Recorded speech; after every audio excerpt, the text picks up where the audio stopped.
नमस्कार मंडळी, श्री स्वामी समर्थ. कसे आहात सर्व?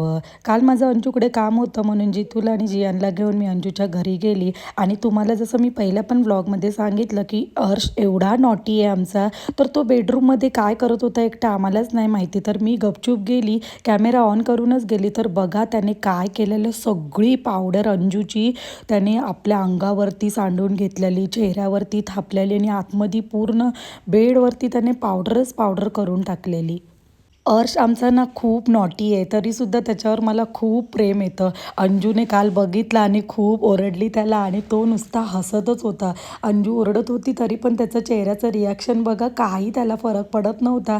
तो नुसता त्या पावडरबरोबरच खेळत होता. त्याने सगळीकडे पूर्ण घरामध्ये, खिडक्यांमध्ये सगळीकडे पावडर टाकून घेतली.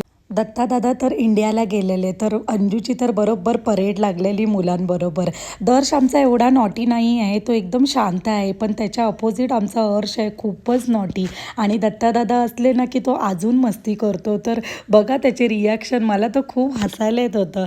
मी अंजूकडे गेलेली माझ्या कामासाठी आणि हर्षने दुसरंच काम काढून ठेवलेलं. तर मग संध्याकाळी आल्यावरती मी बनवले पालक पनीर पराठे. रोज आता काय बनवायचा विचार येतो, कारण मी गुरुचरित्राचं पारायण करत आहे, तर रोज चपाती आणि भाजी खाते. एक जे आपण खातो गुरुचरित्राचं पारायण करताना, तेच 7 दिवस खायचं असतं. यावेळी माझं पारायणही व्यवस्थित होत आहे. मी पारायण करायला घेताना खूप घाबरत होती की श्रियान मला करायला देईल की नाही, कारण गुरुचरित्राचं पारायणामध्ये खूप कडक नियम असतात. पण श्रियानने मला जराही त्रास दिला नाही आहे. तो सकाळी लवकर उठतो, तर मी त्याला ब्रेस्ट फीडिंग करून मस्त झोपून टाकते आणि मग माझं पारायण करायला घेते. श्रियानमुळे मला व्यवस्थित पारायण करायला भेटत आहे. Thank you for watching. बाय.